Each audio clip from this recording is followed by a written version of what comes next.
তো মানুষের নাম ভোটার লিস্ট থেকে ডিলিট হলো, এর জন্য ষড়যন্ত্র কার? জ্ঞানেশ কুমারের। কি ভালো নামটা জানেন? জ্ঞানেশ কুমার। জ্ঞানেশ কুমার। তো জ্ঞানেশ কুমার এই ষড়যন্ত্র করছে কেন? বিজেপি তার টাকা পয়সা দেয়, তাই বিজেপি তার মাইনে দেয়, তাই তাহলে যার গুণ গাইতে হবে, যার নুন খেতে হয় তার গুণ গাইতে হয়। তো বিজেপি যেভাবে চালাচ্ছে এনারাও সেইভাবে চলছেন।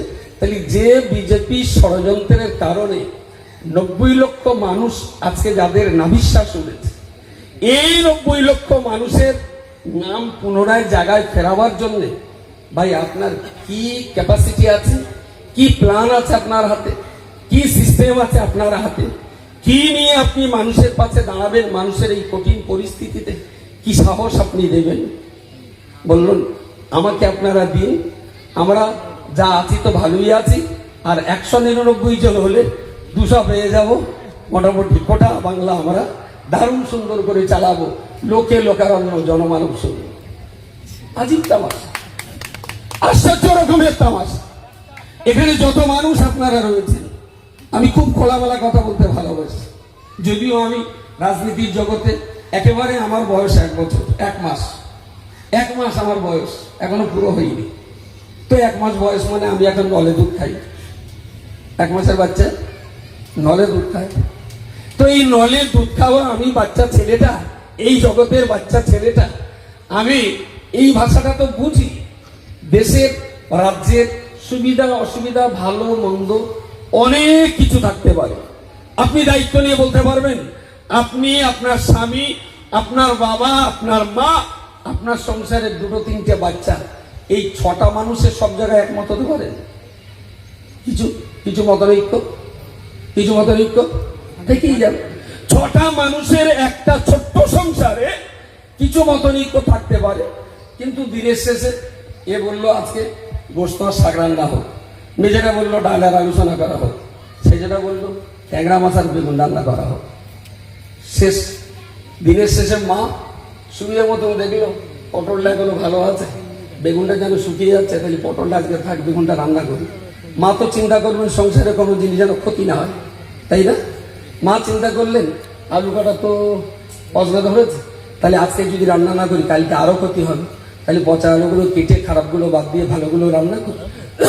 তো দিনের শেষে মা যেটা রান্না করে, দাবি অনেকের অনেক রকম থাকে, কিন্তু দিনের শেষে মা যেটা রান্না করেন সংসারের সবাই কিন্তু সেটাকে গ্রহণ করে।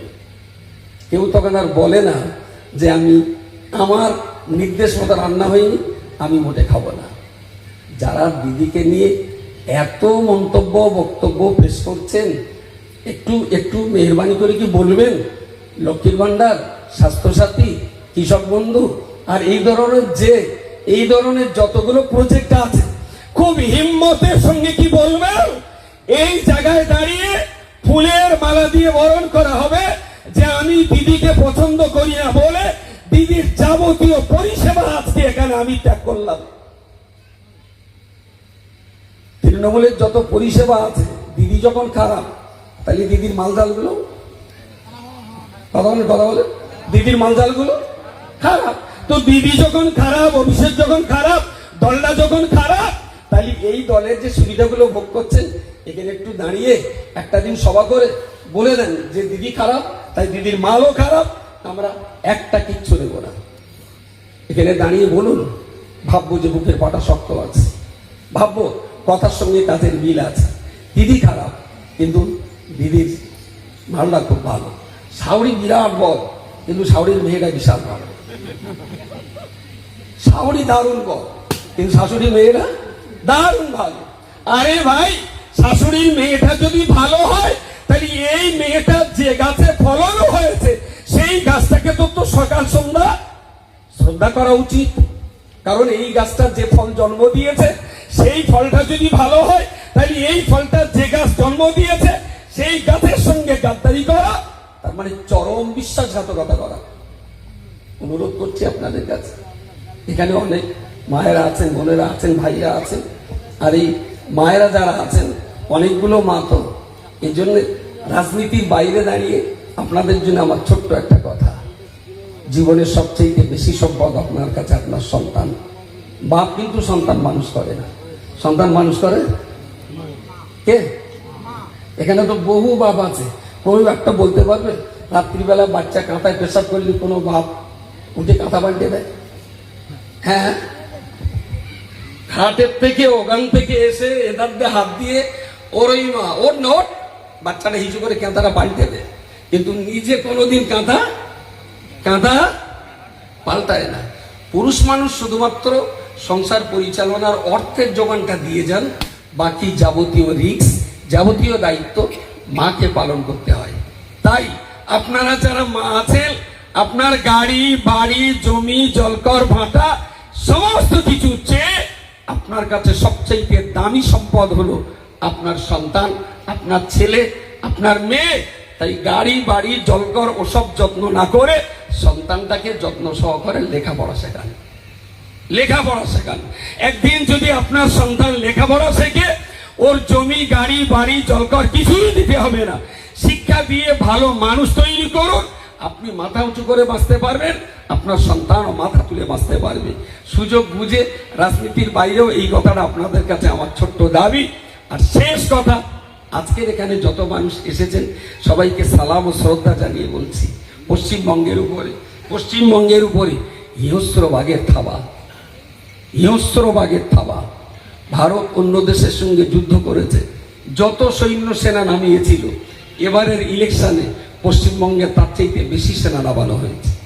তারা ইডিকে কাজে লাগিয়েছে, তারা সিবিআইকে কাজে লাগিয়েছে, তারা নির্বাচন কমিশনকে কাজে লাগিয়েছে। সেন্ট্রাল গভর্নমেন্টের যতগুলো ব্রাঞ্চ আছে দেশ পরিচালনার জন্য, যাদের দায়িত্ব ছিল দেশের চাকর হয়ে কাজ করা, তারা এখন মোদি আর অমিত শাহ চাকর হয়ে কাজ করছে। উদ্দেশ্য একটাই, পশ্চিমবঙ্গটাকে দখল দিতে হবে। আর এই পশ্চিমবঙ্গে দখলদারিত্বের তাদের সব চেষ্টা তারা চালিয়ে যাচ্ছে। এই কঠিন চেষ্টার মাঝখানে আমি ছোট্ট দাবি আপনাদের কাছে বলছি, বাঘের হামলা যখন পশ্চিমবঙ্গে পড়েছে, বাঘ তাড়াতাড়ি তো গ্রামটার নাম সাতাতিয়া। এই সাতাতিয়া গ্রামে যদি বাঘ ঢোকে, সাপোজ সুন্দরবন প্রত্যন্ত অঞ্চলে থাকে যারা, কখনো কখনো নদী সাঁততে বাঘ এপাশে চলে আসে, গ্রামে যদি বাঘ ডাকে, তাহলে এই গ্রামে হিন্দু আছে, মুসলমান আছে, খ্রিস্টান আছে। বাঘ তাড়াবার দায়িত্ব শুধু কি মুসলমানের, শুধু কি হিন্দুর, শুধু কি খ্রিস্টানের? তাই বাঘ তাড়াবার দায়িত্ব কি গ্রামের গরু আর ছাগলের? কাদের দায়িত্ব? সকলে, মানে মানুষের। এইটা বলতে দেরি হচ্ছে, মানুষের দায়িত্ব বাঘটাকে হয় বন্দি করা, না হলে মারার চেষ্টা করা, না হলে গ্রাম থেকে তাড়িয়ে দেওয়া। তবে তাড়িয়ে দেওয়া মানে আবার অন্যকে বিপদে ফেলা। বন দপ্তরকে খবর দিয়ে বা নিজেরা মিলে জাল দিয়ে ধরে বা যেভাবেও জন্তু মারাটা ঠিক নয়। ফার্স্ট চেষ্টা করা খাঁচায় বন্দি করা, যদি একান্ত না পাওয়া যায়, না পারা যায়, তাহলে তাকে মারতে হবে। অনেকটা মানুষের প্রাণ রক্ষার তাগিদে বাঘ মারা যেতে পারে। তো গ্রামের কিছু মানুষ বাঘ তাড়াবার জন্য বেরিয়ে হলো। তো জিজ্ঞেস করলাম, তোমরা বাঘ তাড়াবে? তা বলে হ্যাঁ। আমি কি দিয়ে তাড়াবে? তাহলে পাকাটি নিয়ে এসছি, হাতে সবার 2-4টে করে পাকাটি আছে। তা আমি বলি, ভাই তোদের খবর কি? তাহলে বাঘ তাড়াতে এসছি। আমি কি দিয়ে তাড়াবি? তাহলে ঝাড়ের কুঞ্চি কেটে নিয়ে এসেছি। ওদের হাতে পাকাটি, এদের হাতে কুঞ্চি, এরা বাঘ তাড়াবে। আমি ভাই তোর খবর কি রে? তাহলে আমার বাড়িতে পুরোনো দুটো ভুল লাগা আঁকড়া ছিল। আঁকড়া বোঝেন নাকি? আঁকড়া ওই নাঙল আর বাঁশি দেওয়ার জন্য কাজে লাগানো হয়। তো দুটো আঁকড়া নিয়ে এসেছি। তুই পাকাটি দিয়ে বাঘ তাড়াবি, তুই কুঞ্চি দিয়ে বাঘ তাড়াবি, তুই আঁকড়া দিয়ে বাঘ তাড়াবি। ভাই তোর খবর কি? বলছে আমার দাদু এককালে জমিদার ছিলেন, আর সেই কালের রাইফেল একটা রয়েছে লাইসেন্সের, এই গত মাসে শুরু করে এনেছি, একদম ওকে, আমি রাইফেলটা নিয়ে বাঘ তাড়াবো। এখন আপনি গ্রামের নাগরিক হিসাবে এই বাঘ তাড়ানোর জন্য আপনার একটু ছোট্ট দায়িত্ব আছে, যে বাঘটা তাড়াতে পারলে আমরা সবাই নিরাপদ, না তাড়াতে পারলে আমরা সবাই বিপদে থাকবো। এখন আপনারও ইচ্ছা বাঘ তাড়াবার কাজে অংশ নেবেন। এক দলের হাতে পাকাঠি, এক দলের হাতে কুঞ্চি, এক দলের হাতে আঁকড়া, আর এক দলের হাতে রাইফেল। আপনি বাঘ তাড়াবার জন্য কোন দলে যাবেন? জোরে বলেন। রাইফেলের দলে। এটাই যদি বুদ্ধি বিবেক চেতনাশীল মানুষের কাজ হয়। কারণ যারা পাকাটি নিয়ে এসেছে ওরা বাঘ তাড়াবে না, বরং বাঘ ওদের তাড়াবে। কুঞ্চিয়ার আকার ভয়ে বাঘ তো পালাবে না, বরং বাঘ ওদেরকে সকালের ব্রেকফাস্ট বানাবে। কিন্তু যার হাতে রাইফেল আছে, এইরকম একটা মানুষ বাঘের মওড়া দিতে পারে, আমরা তার পিছনে শক্তি যোগাতে পারি। আজকে পশ্চিমবঙ্গের উপরে দিল্লির হিংস্র বাঘের থাবা, এই থাবা থেকে ভারতবর্ষের একটা রাজ্য পশ্চিমবঙ্গকে মুক্তি দেওয়ার জন্য, মুক্ত রাখার জন্য বাঘটা তাড়াতে এখানে অনেক পলিটিক্যাল দল আছে। কেউ পাকাটি নিয়ে বিজেপি তাড়াবে, কেউ কুঞ্চি নিয়ে বিজেপি তাড়াবে, কেউ আঁকাড়ি নিয়ে বিজেপি তাড়াবে।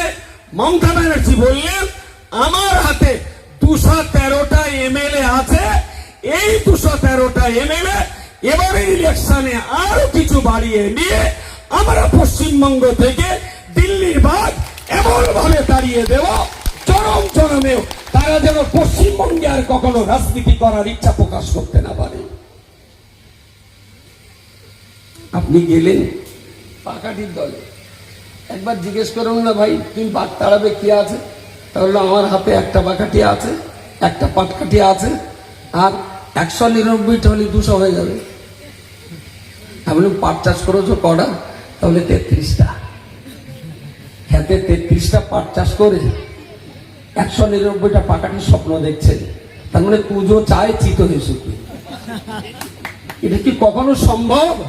আর এই কথা বলে সরল সাদাসিধে কিছু মানুষকে ভুল বুঝিয়ে এইভাবেই তারা ঘোর পথে বিজেপিকে সুবিধা পাইয়ে দেওয়ার চেষ্টা করছেন। আমি অনুরোধ করছি, আমাদের ওই মেডিকেলের একটা ওষুধ আছে, ওরে একটা ওষুধ মিক্সচার বলে, একটা পুরিয়া বলে, একটা ক্যাপসুল আছে, একটা ট্যাবলেট আছে, এরকম আছে না বিভিন্ন নাম। ওগুলো হলো ওষুধের ভঙ্গিমা। একটা ওষুধের নাম হলো ক্যাপসুল। এই ক্যাপসুলের উপরে একটা প্লাস্টিকের কভার লাগানো থাকে। ভিতরের ওষুধটা এত পরিমাণ তিত যে ওই ওষুধের ট্যাবলেট করে দিলেও রুগী খেতে পারবে না, পুরিয়া করে দিলেও রুগী খেতে পারবে না, গুলে দিলেও সিরাপ করে দিলেও রুগী খেতে পারবে না। সেই জন্য অত্যন্ত তিত, অত্যন্ত বিস্বাদ ওষুধটাকে খুব হালকা প্লাস্টিকের প্যাকিং করে দুটো খাপে এইভাবে লাগিয়ে দেওয়া হয়। রুগী যখন খায় তিত একটু বুঝতে পারে না। বিজেপি ডাইরেক্ট আপনাকে বিজেপির ওষুধ খেলাতে পারেনি বলেই আমাদের মতো কিছু ক্যাপসুল মার্কা দালাল পুষে প্লাস্টিকের ক্যাপসুলের ভিতরে আপনাকে বিজেপির দায় খাওয়াবার চেষ্টা চলছে। এর থেকে আমি আপনাদেরকে সাবধান আর সতর্ক হওয়ার জন্য অনুরোধ করছি। ওই ক্যাপসুলের ভিতরে ভয়ঙ্কর বিষাদ তিত আছে, যে তিত আপনি কখনোই সহ্য করতে পারেন না। তাই অন্য রঙের, অন্য কালারের প্যাকেট করে আপনাকে বিজেপি ওষুধ খাওয়ানোর জন্য দালাল পুষেছে। এর থেকে আপনাদেরকে সাবধান আর সতর্কতা হওয়ার জন্য অনুরোধ করছি। অভিষেকজি, মমতা ব্যানার্জি, এই সংগ্রাম বাংলা বাঁচাবার, হিন্দু মুসলিম শিখ ইসাই, দলিত আদিবাসী, সিডিল কাস্ট সিডিল ট্রাইব, যাদেরকে নিয়ে দীর্ঘ জীবন আমি কাজ করেছি, সিডিল কাস্ট সিডিল ট্রাইবদের জন্য দীর্ঘ জীবন তাদের সঙ্গে আমার থাকা, তাদের সঙ্গে মুভমেন্ট আমার অংশ নেওয়া, তাদের ভালোবাসার সুখ দুঃখের সাথে জড়িয়ে থাকার অভিজ্ঞতার ফলেই বলছি, এই সকল জাতের, সকল ধর্মের, সকল শ্রেণীর মানুষকে সঙ্গে নিয়ে চলবার মানসিকতা যে দলের রয়েছে, সেই মমতা ব্যানার্জি আর অভিষেকজিকে আমি ধন্যবাদ জানাই। তাদের দীর্ঘ জীবন আর সুস্থতার জীবন কামনা করি। আর তার সৈনিক হিসাবে এখানে যারা রয়েছেন, সেনাপতি, বিভিন্ন এলাকার, কেউ ব্লক স্তরের, কেউ পঞ্চায়েত, কেউ বুথ স্তরের, তাদের এই লড়াই সংগ্রামকে আমি স্যালুট জানিয়ে, আর আপনাদের মতো যত মানুষ এখানে আছেন, আপনি মনে করেন আপনার একটা বুলেটের দানা, একটা বুলেটের দানা, একটা দানা দিলে বাঘের পাঁজরে একটা যাবে, দুটো ঠিকার করলে দুটো দানা যাবে, তিনটে দিলে বাঘের পাঁচটা ঝাঁঝরা হবে। আপনারা যারা আছেন সবাই একটা বুলেটের দানা। ওই আপনার ইভিএম মেশিনে জোড়া ফুলে একবার করে টিপবেন, আর একটা বুলেট নরেন্দ্র মোদী আর অমিত শাহর বুকের পাঁচরা ঝাঁঝরা করে দেবে। পশ্চিমবঙ্গের যত বেশি পরিমাণ জোড়া ফুলের বটন টেপবেল, তত বেশি বুলেটে তাদের পসরা ঝাঁসরা হবে। জিন্দগিতে আর পশ্চিমবঙ্গে কখনো ভোট করার যেন তাদের আর ইচ্ছা না হয়, সেইভাবেই পড়তে হবে। শুধু জেতাটাই বড় কথা নয়, ভোটে জেতাটাই বড় কথা নয়, তাদেরকে নাকানি চোমারি খাইয়ে বাংলা থেকে ছেটিয়ে পার করার জন্য আপনার ওই বোতামটা রাইফেলের গুলির চাইতে বাদ তাড়াবার জন্য বেশি শক্তিশালী হবে। এইটা ভুল না করে সঠিক সিদ্ধান্ত ভাবনা চিন্তা করে যদি সিদ্ধান্ত নেন, তবে আমরা ভালো থাকতে পারবো। আপনাদের মতো এক একটা বুলেটের দানার প্রতি আমি সংগ্রামী অভিনন্দন জানিয়ে আমার ত্রুটি বিচ্যুতির জন্য ক্ষমা চেয়ে আমার ছোট্ট আলোচনা এখানে শেষ করছি। জয় হিন্দ, খোদা হাফেজ।